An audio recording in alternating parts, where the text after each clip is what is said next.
Bismillahirrahmanirrahim. Assalamualaikum warahmatullahi wabarakatuh.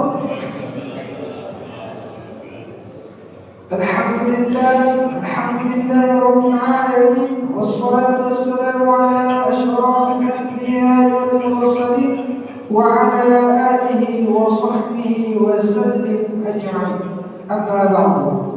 Alhamdulillah rabbil alamin, marilah sama-sama kita panjatkan rasa puja dan syukur kita kehadirat Allah Subhanahu wa taala yang telah memberikan kita nikmat iman dan nikmat Islam, nikmat kesehatan dan kesempatan, sehingga kita dapat melangkahkan kaki kita dan melanjutkan jalan kita menuju Masjidil Haram ini dalam rangka melaksanakan kewajiban kita, yaitu sholat fardu subuh berjamaah. Salawat dan salam marilah sama-sama kita sanjung tinggikan ke ruh baginda alam, yakni Nabi besar Muhammad sallallahu alaihi wasallam, yang berlafazkan Allahumma shalli ala sayyidina Muhammad wa ala ali sayyidina Muhammad. Mudah-mudahan kita semua yang hadir pada pagi hari ini mendapatkan syafaat beliau di hari yaumul qiyamah. Amin amin ya rabbal alamin. Yang terhormat jamaah Masjidil Rahman yang mudah-mudahan selalu dirahmati oleh Allah Subhanahu wa taala. Baiklah, tanpa memperpanjang kata-kata mukadimah, langsung saja kita menuju acara, yaitu kajian subuh pada pagi hari ini yang akan disampaikan oleh Al-Ustaz Hermoni SPDI. Kepada Al-Ustaz kami persilahkan dengan segala hormat.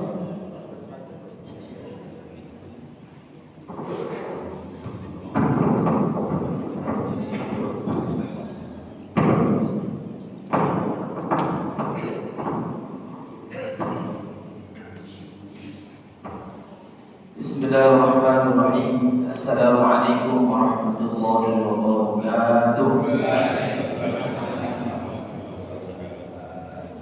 Alhamdulillah rabbil alamin.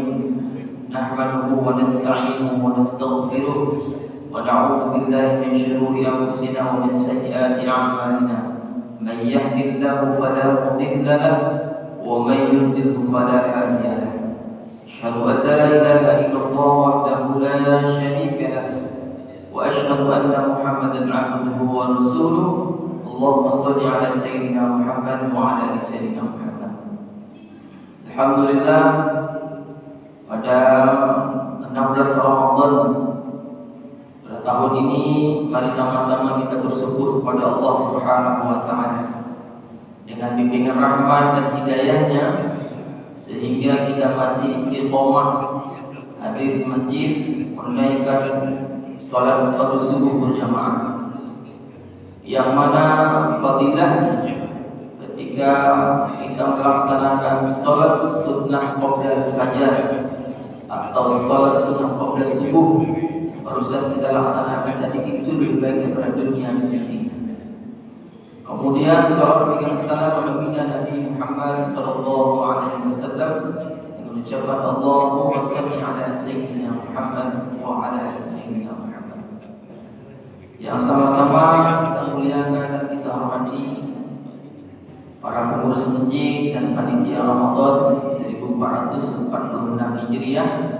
Kemudian bapak-bapak, ibu-ibu, para orang tua kami, alim ulama, cerdik pandai, InsyaAllah kita duduk di masjid sambil menunggu waktu subuh yang fadilahnya haji wa umrah tamah. Ketika kita duduk, summa qa'ada yadhkurullah, setelah kita selesai melaksanakan salat fardu subuh berjamaah, kemudian kita duduk berzikir mengingat Allah Subhanahu wa taala, kemudian kita melaksanakan salat isra 2 rakaat, maka fadilahnya sama dengan haji dan umrah sempurna. Semoga Allah mengistiqomahkan kita sampai di akhir Ramadan nantinya. Amin ya rabbal alamin. Bapak Ibu jemaah yang dirahmati oleh Allah Subhanahu wa taala, kita lanjutkan kajian subuh, yang mana pada subuh yang berbahagia ini kita coba mentelaah, mentadaburi ayat-ayat suci Al-Quran terdapat dalam surah Al-Baqarah ayat 186. Kita bacakan ayatnya. A'udzu billahi minasyaitonir rajim. Bismillahirrahmanirrahim. Wa idza sa'alaka 'ibadi 'anni fa inni qarib ujibu da'watad da'i idza da'ani falyastajibu li wal yu'minu bi la'allahum yarshudun. Shadaqallahul 'azim. Bacakan terjemahannya. Apabila hamba-hambaku bertanya kepadamu tentang aku, sesungguhnya aku dekat. Aku mengabulkan permohonan orang yang berdoa. Apabila dia berdoa kepadaku, maka hendaklah mereka memenuhi perintahku dan beriman kepadaku agar mereka selalu berada dalam kebenaran. Bapak Ibu yang rahmati oleh Allah Subhanahu wa taala, ayat ini terdapat dalam surah Al-Baqarah ayat 186. Para ulama menafsirkan ayat ini, pertama terkait dengan asbabun nuzul turunnya ayat ini. Meskipun kondisi ceritanya berbeda-beda terkait dengan asbabun nuzul tentang ayat ini, namun ulama sepakat bahwa ayat ini turun berkaitan dengan para sahabat bertanya kepada Rasulullah SAW. Ini terdapat dalam tafsir yang disebutkan oleh Syekh Nawawi Al-Bantani, yang mana diungkapkannya sebab turun ayat ini dikatakannya suatu ketika orang Badui, Arab Badui, maksudnya orang Arab pedalaman Bapak Ibu, datang menemui Rasulullah SAW lalu bertanya, apakah Tuhan kita dekat sehingga kita berdoa dengan diri atau jauh? Kemudian turun ayat ini menyebutkan bahwa Allah itu dekat, kata Rasulullah SAW. Kemudian dalam tafsir Ibnu Katsir juga disebutkan bahwa satu ketika sahabat Nabi SAW mengikuti suatu peperangan. Kemudian para sahabat Rasulullah SAW berteriak dengan keras mengumandangkan kalimat takbir, Allahu Akbar, Allahu Akbar, kata para sahabat. Lalu Rasulullah SAW menghampiri para sahabat berteriak menyebutkan kalimat takbir dengan lantang. Lalu Rasulullah katakan, sesungguhnya Allah itu tidak tuli, sesungguhnya Allah itu tidak bisu.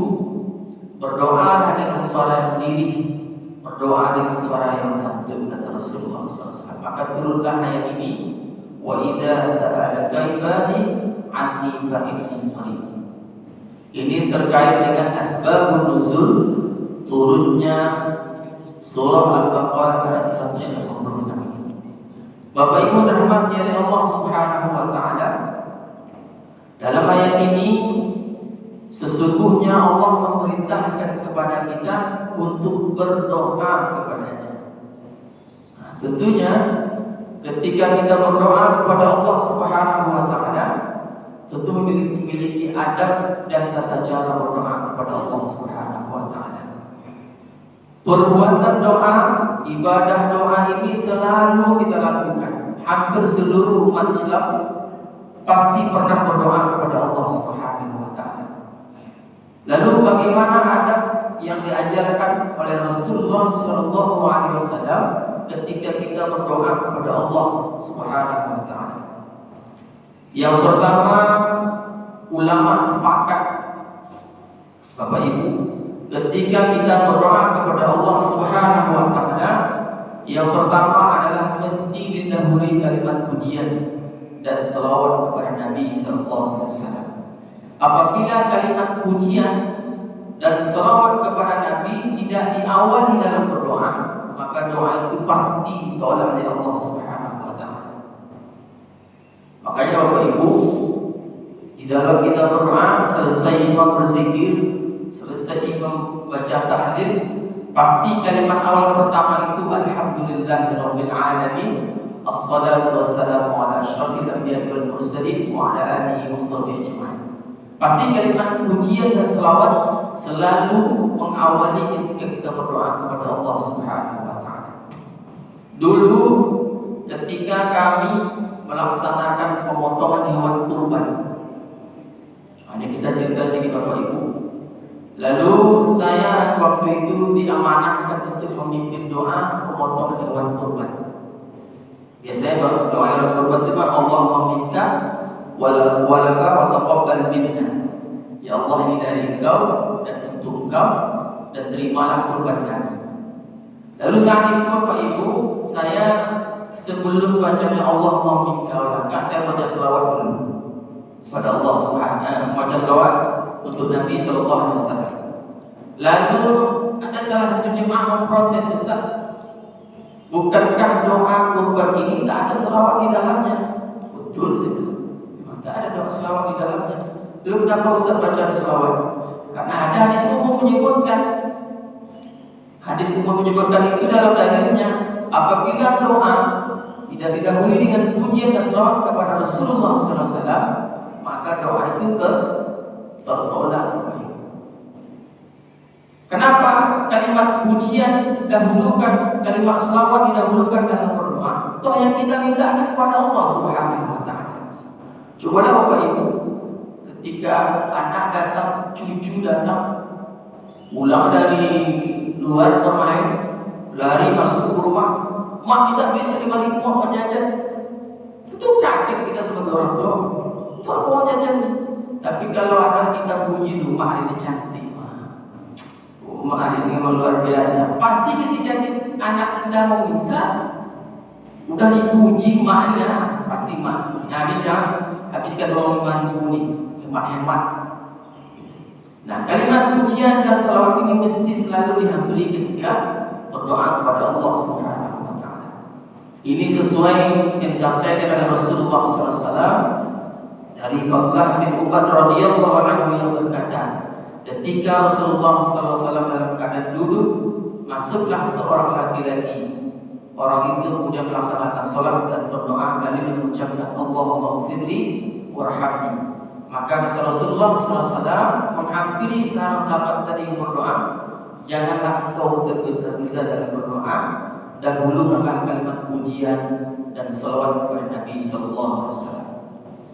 Kemudian yang kedua Bapak Ibu, ketika kita berdoa, mestilah kita berprasangka baik kepada Allah Subhanahu wa taala. Ini sesuai dengan kalimat ayat Al-Quran yang kita bahas pada hari ini, wa idza sa'alaka ibadi anni fa inni qarib. Jadi Bapak Ibu, ketika kita berdoa kepada Allah Subhanahu wa taala, apa prasangka baik kita yang pertama terhadap Allah Subhanahu wa taala? Apalah kira-kira Bapak Ibu, ketika kita berdoa kepada Allah, kita prasangka baik kepada Allah. Apa prasangka baik kita kepada Allah Bapak Ibu? Prasangka baik kita kepada Allah adalah bahwa doa kita pasti dikabulkan oleh Allah Subhanahu wa taala. Itu janji Allah itu. Ud'uni astajib lakum. Berdoalah kamu kepadaku, pasti akan kukabulkan. Ini janji Allah. Maka prasangka baik kita ketika kita berdoa kepada Allah, yang muncul pertama sekali adalah doa kita pasti dikabulkan oleh Allah Subhanahu wa taala. Disebut dengan husnul dzan, berprasangka baik. Ini terdapat dalam hadis qudsi. Ya, dalam hadis qudsi itu kalimatnya ana inda dhanni. Aku kata Allah sesungguhnya sesuai dengan prasangka hamba-Ku. Kalau prasangka hamba-Ku baik, maka Allah pun baik kepada hamba-Nya. Tapi kalau prasangka hamba-Ku buruk, prasangka buruk ini Bapak Ibu dalam hadis disebutkan oleh Allah Subhanahu wa taala. Dalam hadis disebutkan oleh Rasulullah SAW, orang yang berprasangka buruk kepada Allah itu adalah seburuk-buruk dusta. Dusta itu mudah buruk kan? Ketika kita berprasangka buruk kepada Allah, maka itu seburuk-buruk dusta. Bayangkan Bapak Ibu, dusta itu, berbohong itu sudah salah satu perbuatan yang paling buruk. Berprasangka buruk kita kepada Allah, di bawah itu lagi Bapak Ibu. Maka kita ini mesti berprasangka baik kepada Allah Subhanahu wa taala. Apa yang muncul pertama? setiap doa yang kita kumandangkan, yakin dan percaya Bapak Ibu, doa itu dikabulkan oleh Allah Subhanahu wa taala. Banyak kami berdoa Ustaz, mulai dari bangun sahur, ketika mengakhiri sahur, melaksanakan salat sunat qabla subuh, sebelum iqamah kami juga dah berdoa Ustaz. Habis salat subuh kami mengaminkan doa imam Ustaz. Nanti salat zuhur kami berdoa lagi Ustaz. Habis salat asar berdoa lagi Ustaz. Tak juga dikabulkan oleh Allah Subhanahu wa taala. Pertama, munculkan rasa baik dulu kepada Allah. Yang kedua, bisa jadi doa itu ditunda oleh Allah. Tidak hari ini dikabulkan, mungkin nanti besok, lusa, dan saat pas nanti kita membutuhkan, Allah akan kabulkan doa itu. Kalau seandainya di dunia juga tidak dikabulkan oleh Allah Subhanahu wa taala, maka timbulkan prasangka baik, doa itu pasti akan dikabulkan di mana? Nanti di akhirat. Allah pasti kabulkan doa ketika kita meminta kepada Allah Subhanahu wa taala. Yang kedua, kita mesti menghadirkan husnuzan, berprasangka baik kepada Allah Subhanahu wa taala. Kemudian yang ketiga, apa ada kita berdoa kepada Allah Subhanahu wa taala, mengakui kesalahan dan kesilapan atas dosa yang kita lakukan selama kehidupan sehari-hari. Maka ini sesuai dikatakan oleh Rasulullah SAW, kullu bani Adam khata' wa nisyan. Sesungguhnya bani Adam itu, anak cucu keturunan Nabi Adam itu tempatnya khilaf dan salah. Maka habis sholat, maka disunnahkan oleh Rasulullah SAW beristighfar, astagfirullahaladzim. Dalam sebuah hadis itu disebutkan situna wa sab'una. Rasulullah itu beristighfar dalam satu hari sebanyak 60 sampai 70 kali Rasulullah SAW beristighfar. Bahkan Rasulullah itu dalam sebuah hadis, sepakat para ulama, beliau orang maksum. Maksum bermakna dosa yang lalu, dosa yang akan datang diampuni oleh Allah Subhanahu wa taala. Lalu kenapa Rasulullah mesti lagi mengucapkan istighfar dalam kehidupan sehari-hari sebanyak 60 sampai 70 kali? Yang kita saja, dosa kita belum ada lagi jaminan dari Allah Subhanahu wa taala diampuni oleh Allah Subhanahu wa taala. Beristighfar 3 kali saja habis sholat fardu itu berarti bisa kita beristighfar.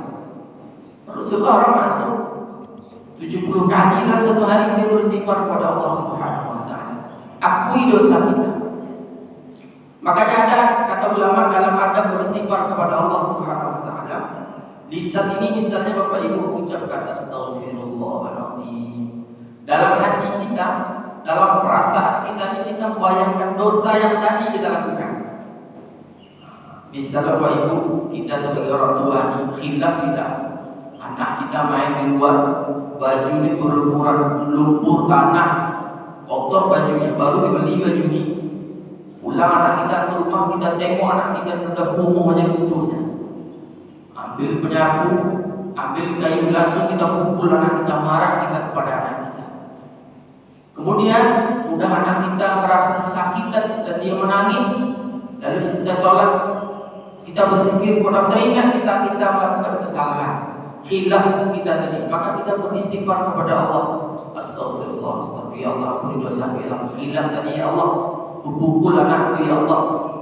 Istighfar, lalu bayangkan dosa yang kita lakukan tadi itu sebaik-baiknya dalam beristighfar kepada Allah Subhanahu wa taala. Hanya habis sholat. Namun ada juga orang Bapak Ibu, cuma kita nggak tahu dalilnya. Bisa jadi ini punya dalil yang sifatnya umum. Ketika ada orang selesai sholat mengucapkan salam, Assalamualaikum warahmatullahi, Assalamualaikum warahmatullahi, dia mengucapkan Alhamdulillahirabbil alamin, baru dia istighfar. Nah, ini dalilnya tak pernah kami temukan. Tapi bisa jadi dia mengambil dalil yang umum. Setiap menyelesaikan pekerjaan, urusan, di akhirnya kalimat pujian kepada Allah Subhanahu wa taala. Bisa jadi ini sifatnya umum. Tapi sebaik-baiknya adalah kenapa beristighfar? Karena kita baru selesai berdialog dengan Allah Subhanahu wa taala. Karena sebaik-baik zikir, sebaik-baik dialog kepada Allah Subhanahu wa taala adalah sholat. Maka ketika kita selesai, kita kita beristighfar mohon ampun kepada Allah Subhanahu wa taala, bisa jadi dalam sholat tadi ingatan kita ke mana-mana. Ya kan Bapak Ibu? Ketika dalam sholat angkat takbir Allahu Akbar, teringat piring kotor banyak. Tadi selesai sahur, piring kotor menumpuk, ibu-ibu udah mulai risau, capek lagi bersihkan. Tak kusuk lagi dalam sholat itu. Maka akhir dengan istighfar, ya Allah ampuni dosa, ya Allah aku sholat tadi banyak mengingat hal-hal duniawi, maka terima sholat ya Allah. Maka mesti diakhiri dengan istighfar mohon ampun kepada Allah Subhanahu wa taala. Kemudian Bapak Ibu rahmati dari Allah Subhanahu wa taala, apalagi ada doa yang keempat, ar-raja, bersungguh-sungguh berharap bahwa doa kepada Allah Subhanahu wa taala dikabul oleh Allah Subhanahu wa taala.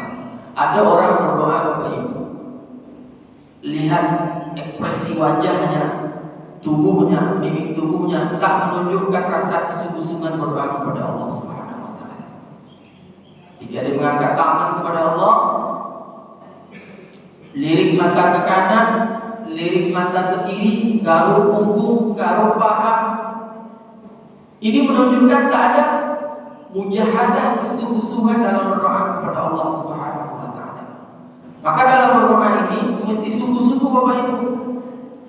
Kan kita meminta itu mesti dengan sungguh-sungguh. Apalagi anak kita ketika minta uang jajan, pasti dia sungguh-sungguh. Apalagi anak yang umur 3 tahun, 5 tahun, kalau tak dapat yang diinginkan tu, tak dapat yang diminta tu, satu dia meronta-ronta tu, gitu yang mana? Di luar kita belanja nampaknya mainan. Kalau dah itu mintanya sama emaknya, bunda belikan adik mainan itu, bunda ada uangnya sih. Tapi titipkan papa tadi uangnya, ronta-ronta ada di situ. Artinya apa? Ini menunjukkan ekspresi keinginannya kuat untuk mendapatkan mainan itu, maka disungguh-sungguh bahkan sampai menangis supaya keinginannya dipenuhi oleh Allah. Begitulah adabnya kita berdoa kepada Allah Subhanahu wa taala, mesti tunjukkan rasa harap, rasa raja, sungguh-sungguh kepada Allah Subhanahu wa taala. Insyaallah ketika kita sungguh-sungguh, ud'uni astajib lakum, maka doa itu pasti dikabul oleh Allah Subhanahu wa taala. Kemudian yang kelima, Bapak Ibu, berdoalah terus-menerus berulang-ulang. Maka kita lihat Bapak Ibu, ada dalam video yang kita lihat ketika tragedi Israel menyerang saudara-saudara kita di Palestina, lalu dalam doa dikumandangkan kunut nazilah misalnya, itu berulang-ulang dia membacakan doa Allah wansur ikhwanana muslimina fi Palestin sampai 2, 3 kali, 4 kali. Ini menunjukkan supaya segera saudara kita ditolong oleh Allah Subhanahu wa taala. Kita menghadap peperangan yang terjadi di Palestina sana, diserang oleh musuh Israel. Nah, diulang-ulang doanya Bapak Ibu. Ini boleh disunnahkan.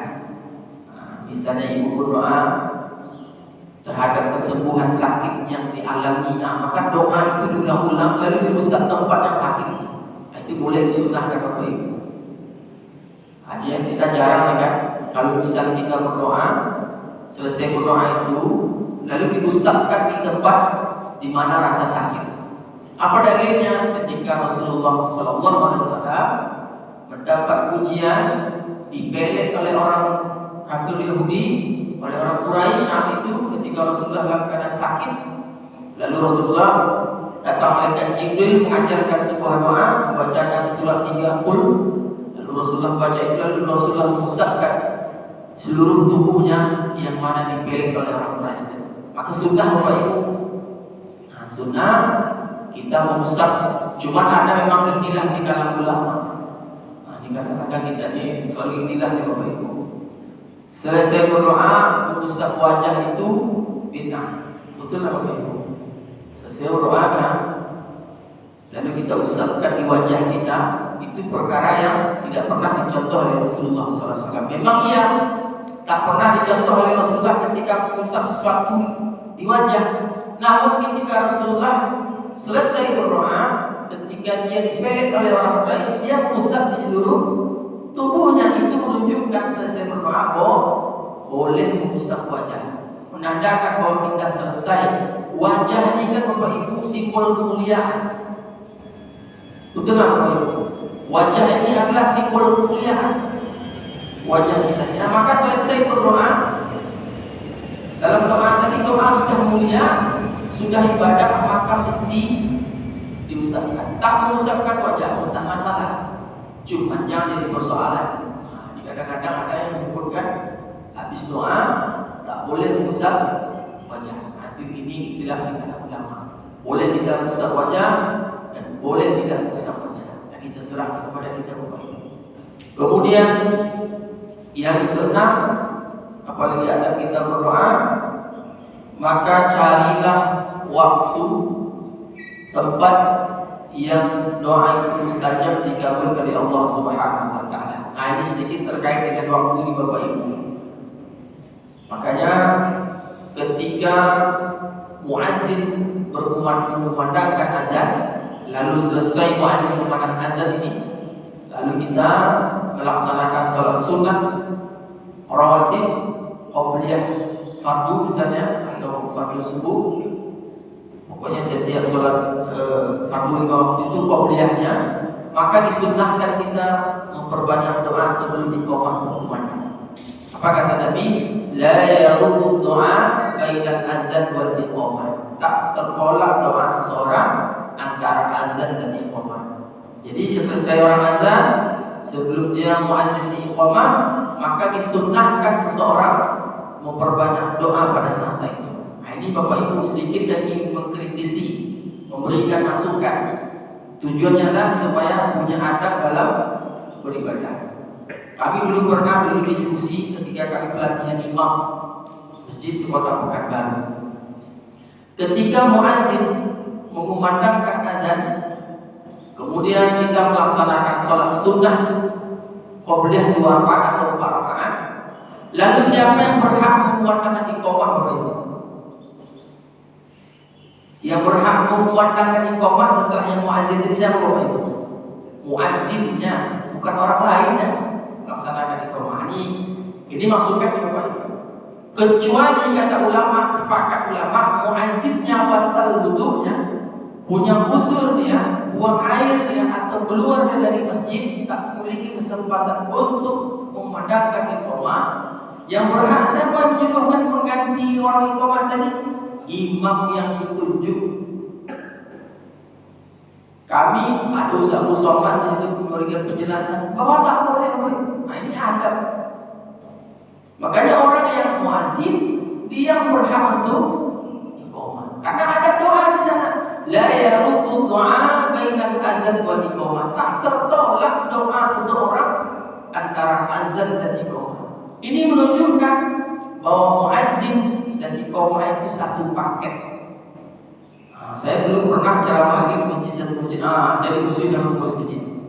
Padahal kita menyampaikan ini terkait dengan karena ada doa di situ. Nabi yang menyebutkan la yaruddu doa bainal azan wal iqamah. Lalu apa kaitannya orang muazzin dengan iqamah? Satu paket Bapak Ibu.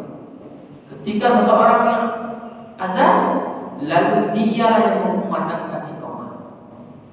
Terkait dengan jam sholat sholat sunnah ini tergantung kesepakatan kita. Karena di zaman Nabi dulu, kapan sholat itu dimulai? Karena rumah Nabi berdampingan dengan masjid. Ini misal masjid ini, kira-kira rumah Nabi itu, kamar Nabi itu sebelah kanan inilah Bapak Ibu. Yang kecil ini rumah Nabi. Kapan sholat itu baru dimulai? Ketika Nabi keluar dari kamar, dia langsung berdiri depan imam, maka muazzin pun memandangkan iqamah. Nah, lalu bagaimana Ustaz jika ada orang yang sedang sholat sunnah? Ini muazzin ini bisa lupa kita Bapak Ibu banyak nih datang ke masjid karena tidak bisa lupa tidak ada jam menunjukkan kapan sholat sunnah itu bisa dilaksanakan. Ada orang yang 2 menit selesai dan ada yang 3 menit baru dia selesai sholat sunnahnya. Lalu dia sholat sunnah Bapak Ibu. Nah, zaman Nabi dulu nih. Lalu Nabi keluar dari kamar, dia berdiri.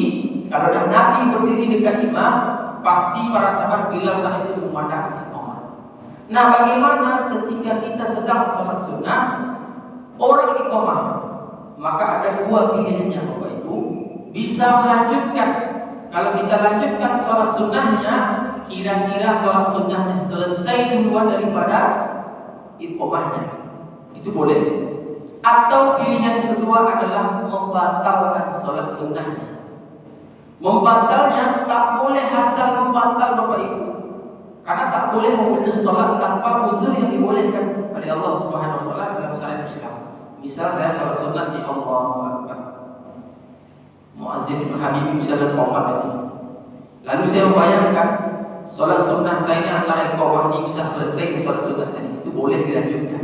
Tapi kalau saya baru mulai satu rakaat, Habibie langsung qomat misalnya, maka saya batalkan sholat saya tadi dengan mengucapkan Subhanallah, baru lepaskan sholatnya, batalkan sholatnya. Itu boleh Bapak Ibu, tapi jangan dibatalkan dengan tidak mengucapkan Subhanallah. Kenapa begitu? Karena kalimat Subhanallah adalah kalimat suci Maha Suci Allah, bahwa kita ingin membatalkan sholat ini, ingin memutuskan dialog kepada Allah Subhanahu wa taala, maka ucapkan Subhanallah sebelah kanan lalu kita putuskan sholat kita. Ini sudah diatur oleh Allah Subhanahu wa taala, sudah diatur dalam syariat Islam. Jadi antara azan dan iqamah ada doa yang dikabulkan oleh Allah Subhanahu wa taala. Bapak Ibu rahmati oleh Allah Subhanahu wa taala, terkait tempat dan waktu berdoa yang mustajab itu sangat banyak dalam kesempatan dalam kita beribadah kepada Allah Subhanahu wa taala. Tadi antara azan dan iqamah, maka banyak doa di situ.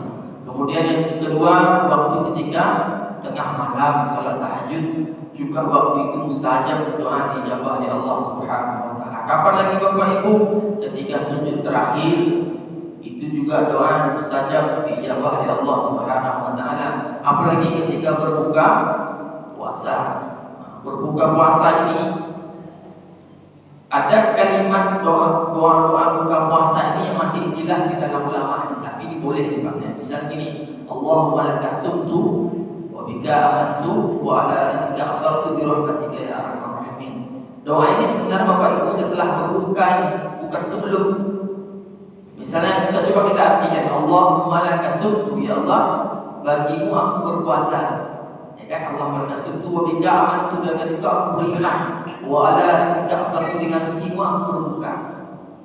Nah, dalam teks hadis ada doa Zahabat zama'u wa batallati mungkin wasamatul ajru insyaallah taala dan amin. Itu doa juga dalam hadis disebutkan ketika kita berbuka puasa. Nyoman ulama kalimat ini Allah Al-Qasim itu boleh sebelum dan boleh sesudah.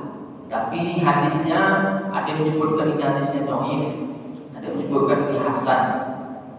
Tapi sepakat ulama karena doa ini mengandung makna yang sangat luar biasa, maka doa ini boleh kita amalkan.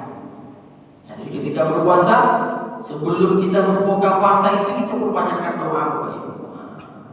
Atau sesudahnya begitu meneguk air 1 kali sampai 3 kali, berdoa kita kepada Allah. Karena itu waktu itu sangat mustajab. Kapan lagi Bapak Ibu? Ketika hari hujan turun, dan itu juga waktu yang mustajab ketika kita berdoa kepada Allah Subhanahu wa taala. Doa yang selalu kita dengarkan yang diajarkan kepada anak-anak yaitu Allahumma shayban nafi'an. Doa ketika hujan turun. Bapak Ibu rahmat dari Allah Subhanahu wa taala, masih banyak lagi terkait dengan ada berdoa kepada Allah Subhanahu wa taala, yang kita berwudu menghadap kiblat. Masih banyak lagi Bapak Ibu, karena waktu dibatasi kita. Mudah-mudahan ketika kita menyampaikan terkait dengan hal-hal berkaitan dengan adab-adab berdoa kepada Allah Subhanahu wa taala, semoga kita bisa mengamalkan dalam kehidupan kita sehari-hari. Amin ya rabbal alamin. Baik Bapak Ibu, kita buka diskusi. Kesempatan bagi Bapak Ibu yang ingin bertanya, kami persilahkan. Kalau seandainya bisa kami jawab. Kalau tidak bisa itu kami tanya kepada orang yang ahli di bidang itu. Silakan Bapak Ibu yang ingin diskusi, ingin bertanya terkait dengan adab cara berdoa kepada Allah Subhanahu wa taala. Ada Pak? Kalau tak ada, boleh saja. Bapak dulu Pak.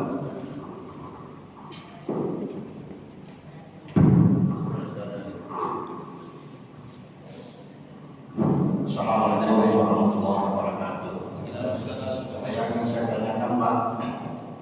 bagaimana kalau orang azan itu tidak berwudu? Iya Pak. Bagaimana orang yang azan itu tidak berwudu dan setelah azan dia baru berwudu? Bagaimana? Bagaimana orang azan kita berwudu tidak berwudu? Nah ini di kalangan ulama ini ikhtilaf saja Bapak Ibu. Jadi ketika ada seseorang memandangkan azan, tapi dia dalam keadaan tidak berwudu, nah ini boleh. Tapi sebaiknya azan itu dalam keadaan berwudu. Yang kita jadi pertanyaan Pak, kenapa dia tidak berwudu? Nah, ini jadi pertanyaan dulu. Misal Bapak Ibu macam Habibie dengan misal kayak gini, pulang dari kuliah waktu zuhur sudah masuk, ya Bapak Ibu ya. Parkirnya kendaraan motornya tidak sempat lagi, tidak berwudu, taruhnya tasnya, taruhnya helmnya, itu sudah boleh azan karena waktu sudah masuk. Nah, itu kita tidak berwudu Pak. Tapi kalau tidak ada hal yang uzur, dia masih ada waktu untuk berwudu, sunnahnya afdalnya berwudu dulu baru memandangkan azan. Itu banyak nih Bapak Ibu. Saya pernah juga tak berwudu azan. Contoh kami kemarin buka bersama, karena waktu sudah masuk, disuruh oleh orang tua azan, Bapak azan Pak, kami boleh berwudu. Saya boleh berwudu juga, udah azan saya azan, boleh Pak. Nah, karena tidak ada mensyaratkan orang yang azan itu wajib berwudu. Nah, tapi afdalnya Bapak Ibu sebaik-baiknya berwudu terlebih dahulu. Itu Pak ya. Jadi Bapak ini. Nah, bentar lagi pas masuk waktu suruh Ibu. 21.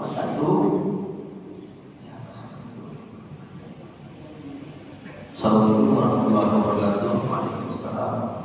Saya mau tanyakan masalah istighfar tadi. Itu apa memang dalam satu hari kita beristighfar dari 60 sampai 70 itu adalah memang kita mengucapkan kalimat istighfar astagfirullahaladzim, atau termasuk dengan kita misalnya bisa memaafkan kesalahan orang, atau kita bisa menyadari kesalahan kita, atau hanya astagfirullahaladzim. Baik, pertanyaan Bapak Ibu, istighfar yang 60 sampai 70 kali itu apakah satu waktu lalu kita membayangkan dengan dosa-dosa yang kita lakukan, atau memang ada kita bagi Bapak Ibu, misalnya subuh sekian, Pak ya, zuhur sekian, asar sekian. Boleh pilih kedua-duanya. Karena istighfar di situ disebut oleh Rasulullah SAW, dia beristighfar 60 sampai 70 kali, tidak disebutkan tuntas satu hari, tapi jelas satu hari Nabi beristighfar 60 sampai 70 kali. Kalau misalnya Bapak Ibu satu waktu bisa beristighfar 60 sampai 70 kali, berarti setiap waktu sholat lebih daripada itu bisa. Kan itu demikian Bapak Ibu, misalnya habis subuh bisa kita beristighfar 60 sampai 70 kali. Tidak menutup kemungkinan zuhur nanti kita ulang lagi. Berarti dalam satu hari lebih 60 sampai 70 kali beristighfar. Itu kan lebih bagus. Karena kita ini makhluk hamba yang banyak dosa. Nabi yang maksum saja 60 sampai 70 kali. Maka kita mesti lebih kuat daripada Nabi SAW. Itu Bapak Ibu ya. Jadi ketika beristighfar yang dimaksudkan Bapak tadi boleh dibagi-bagi, misalnya habis subuh 10 kali, 20 kali, itu boleh Pak. Yang saya maksud dari itu apa memang dengan mengucapkan kalimat itu saja, atau apa misalnya ada teman atau anak melakukan kesalahan, itu kita bisa memaafkan, itu apa maksudnya istighfar? Memaafkan ya. Jadi gini, kalau konteks istighfar, maka konteksnya hablum minallah, hubungan kita kepada Allah Subhanahu wa taala. Kalau konteks memaafkan orang, berarti hablum minannas, hubungan kita kepada manusia. Jadi ketika kita beristighfar, lalu kita mengkaitkannya, kita minta maaf atau memaafkan seseorang, boleh Bapak. Bisa Bapak Ibu, tadi Bapak Ibu sedang berselisih paham dengan tetangga. Daun mangganya jatuh halaman rumah kita. Hewan ternak ayamnya, taiknya jatuh di teras rumah kita. Lalu kita ribut capek membersihkannya. Lalu kita ngomel-ngomel terdengar sama tetangga. Lalu tetangga tadi bilang, "Anda bu nyatai ayat sedikit aja ibu marah-marah." Ribut. Selesai sholat kita ingat itu satu kesalahan, istighfar kita astagfirullah. Lalu kita bilang